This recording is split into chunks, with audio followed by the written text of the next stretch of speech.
akhala into eyenziwa Floyd kuyimanje kuthi uvale wonke ama-account organization can move kulento esiyithola nge-constituency funding. People are not paid in KZN. There was a letter that was wrote to Duduzile, part of ezinye izinto ezimenza ukuthi abe frustrated uSiStudu because she's having a lot of pressure from members who are crying to her. The staff members have not been paid. Here in Gauteng, we don't have offices, constituency offices.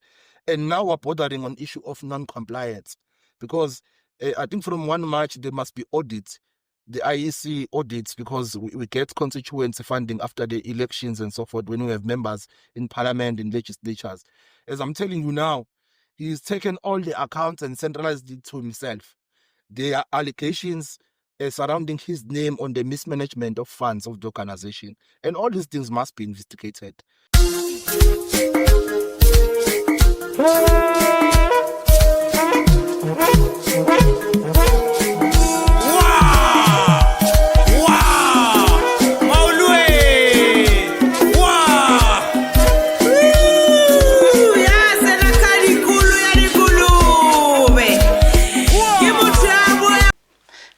Politically incorrect.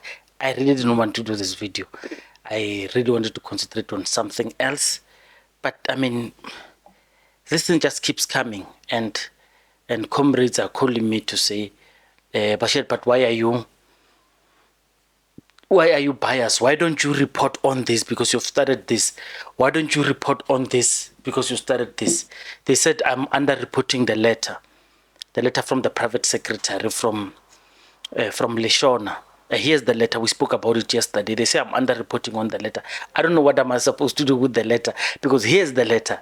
It comes from the private secretary of Commander General.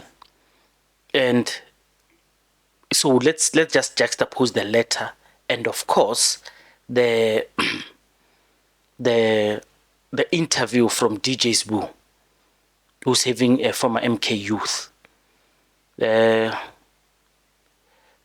Two things that I'm taking away from this is they both allege Floyd of being aloof, Floyd of being too arrogant, a prima donna, a demigod who walks through, he doesn't greet people, he just comes in and he wants to be felt and is not on the ground.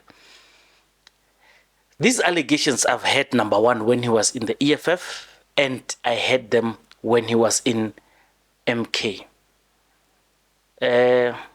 Amongst you comrades, because I know you follow my content, you do know, most of you told me this about Floyd. You told me about Floyd. You told me how he does not answer calls. You told me how he doesn't come back to you. And even if you are a legitimate structure, he will not communicate to you. And this is not me, this is you. And again, maybe this bears testimony to the fact that I told you that MK people are afraid to talk. But once the floodgates get opened, people then will start talking. And they come to maybe reveal what we told you about Duduzile having so much support.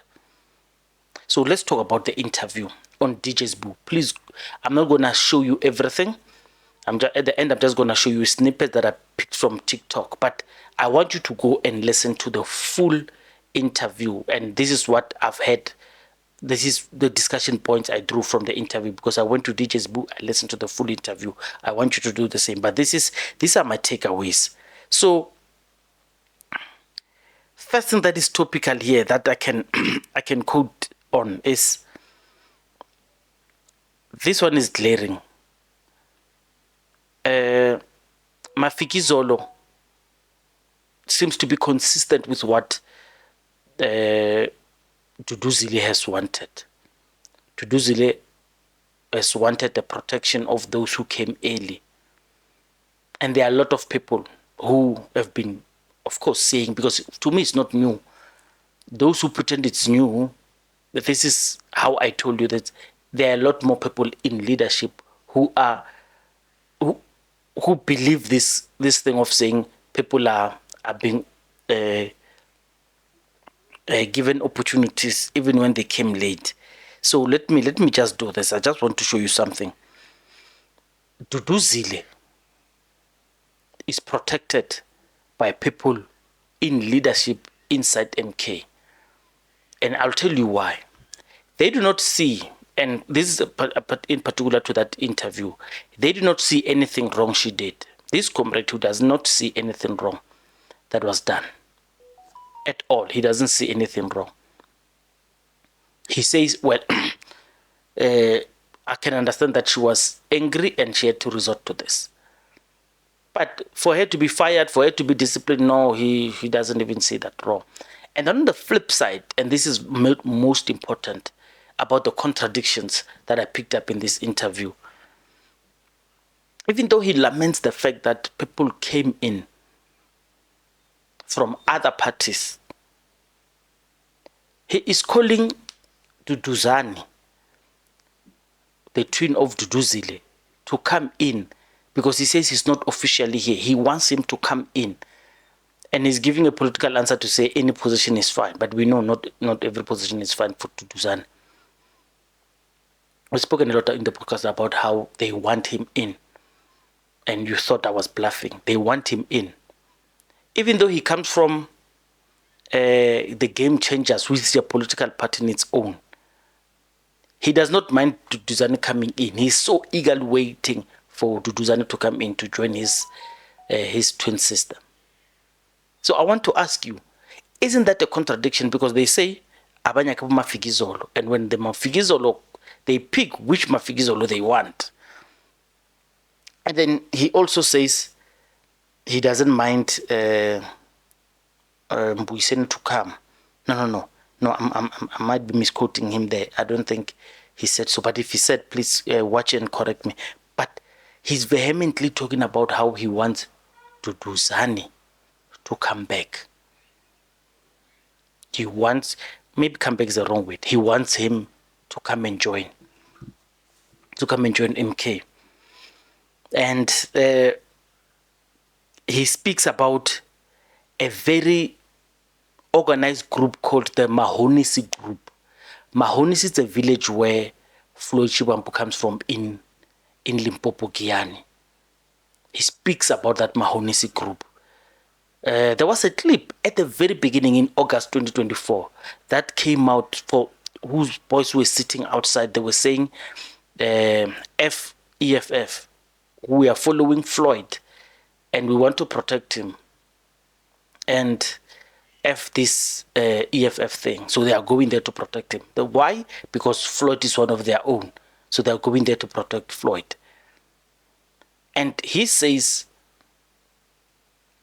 this Mahonisi group wants Floyd to become the president of MK. Whether he's spooking people or not, this is what he says. And the danger here is, true or not, let's say it's false, he wants to render Floyd a persona non grata. And if I were to listen to the podcast, a lot of it was not genuine, but it was politicking. But that's his true politics projected, because I did tell you that people like him exist. I did tell you that people like him exist who believe what they believe. And it's not wrong for them to believe what they believe. This Mahonisi group is a group that failed to feel, you know what Julius Malema does? He hosts people, old people in Sesheo, and he gives them Christmas, I think even New Year, but it's around that time. This is the meeting where Floyd went there to tell people that he alone campaigned for, he started the EFF, him alone. So that he says that meeting was a spectacular failure, and he had to rely on a very grounded cadre called Papa Penny to buzz in people to wipe the shame away from Floyd, because it was empty and embarrassing. The same way Floyd failed to fill Moses Mabhida. So this youth league comrade, he's now agreeing with the EFF people on Twitter who were saying the stadium was not full. Because in December, there was a big war, and it involved journalists they were sworn at. This podcast of DJ Sbu he comes across as an MK person who says, he admits that that stadium was not full. Floyd failed to fill that stadium. By the way, I called it, especially a week before, they were in Fosloras, Ekurhuleni in Gauteng. I said that was a spectacular failure. The beginning of the failure happened when Floyd and his comrades failed to book the venue properly, and they had to use the back door, the backside of a community stadium. It's a community stadium. They used the field adjacent to it. It was a huge failure, but they did not want to admit when I told them that it's a huge failure. They came against me that I'm attacking MK, but now they are coming out to show those things are failures. Even the first anniversary, because the stadium was not full. Why? Because Floyd failed to organize picking up of people in various districts, they say. So they are admitting that it wasn't full. This podcast also, if you listen to it, he says Malema was not totally a bad guy, but he was made to look like a bad guy because Floyd conniving behind Malema. Remember, Floyd was very closely seated to Malema. Floyd was very closely to Malema. He would discampaign people, and he says confidently that it is Floyd Shivambu. As you see, when the lights does this, I'm going to lose power. You see now, my area is going to be hit. So let me finish quickly before that happens. So it is Floyd Shivambu who told Malema to cut ties with Mbuyiseni Ndlozi as a national spokesperson. He says so in the podcast. And Malema has been rendered a big tyrant because of such people. This is what he says. But being there as it may, before we lose power, I don't know what is happening. Maybe there's a spike in the network or something. This will be the 4th time in a week. No, the 5th time in a week or 6th time in a week that we lose power. But here's the thing. If you listen to the podcast, you also realize that what Floyd thought was easy in the EFF, it became very difficult for him to do inside MK. It's one of those things that you look at them, you think they are easy, and you want to go out and go and do it yourself. You find out how difficult it is. But anyway, Floyd is seriously under attack. Hugely, seriously under attack. The people who are attacking Floyd have influence. I mean, we're talking about Mary Paddy, and I told you during Mary Paddy's time that he's not going to take it lightly, because if you follow the case of Mary Paddy, I said Zuma himself must come and intervene to make sure that they don't lose this. And come to think it's easy, someone even complicates it further. Who? Well, actually, she's still an advocate. Advocate Mkhwebane, who herself is technically by this politics is a tenant. She says one cannot be a tenant and then demand their own space when you are a tenant. What does that imply? She's implying that when Floyd is given space, Floyd then wants to demand more of the floor space. This is what I read from it. I could be wrong. And people lost it, because this is what Mary Paddy was alleging of Mkhwebane, to say Mkhwebane comes from EFF. She comes here, she wants to dictate terms. And then who's a tenant? So, Kibu tenant, Kibu Mafikizolo. It's a mess, guys. It's a mess. And the most terrible thing is, this is a party that a lot of people,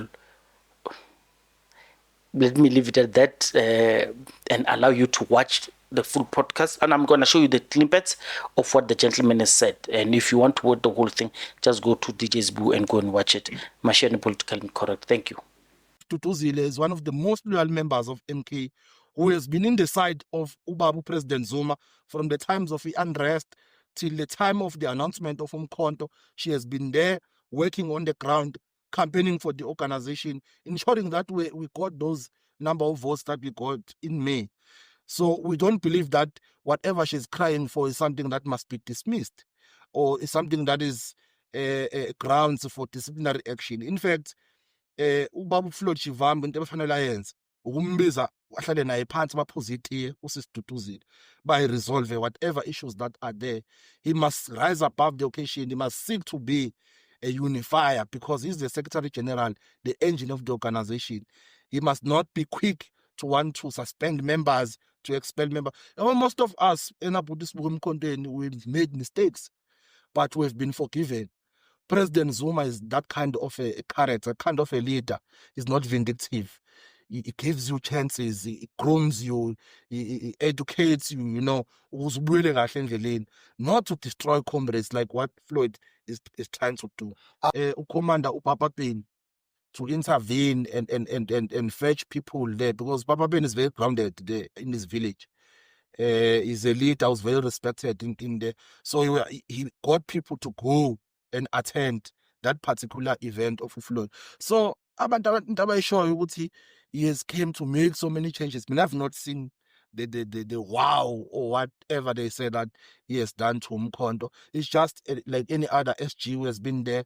Just abantu bayakhala emkhontweni, DJ Sbu. Ama-members of parliament ayakhala into eyenziwa Floyd. Kuyimanje kuthiwa uvale wonke ama-account, organization can move kulento esiyithola nge-constituency funding. People are not paid in KZN. There was a letter that was wrote to Duduzile, part of ezinye izinto ezimenza ukuthi abe frustrated uSisidud because she's having a lot of pressure from members who are crying to her. The staff members have not been paid. Here in Gauteng, we don't have offices, constituency offices. And now we're bordering on issue of non-compliance because I think from 1 March, there must be audits, the IEC audits, because we get constituency funding after the elections and so forth when we have members in parliament, in legislatures. As I'm telling you now, he's taken all the accounts and centralized it to himself. There are allegations surrounding his name on the mismanagement of funds of the organization. And all these things must be investigated. We must know what is happening with the money of the organization. If there's any wrongdoings that has happened, actions must be taken from such individuals. What I'd like to see happen, as I've told you already, I want to see the SG, Floyd Shivambu, you know, starting to play a more unifying role in the organization, being open to people, being, I don't know, maybe he was born with this trait or we told us but he has some level of arrogance which is unnecessary. Unenzonde khona. To a point that uyazi ukuthi SG awabingelela ama-comrade. Ukafike nje, ayidlulela nje anibuke nje. Into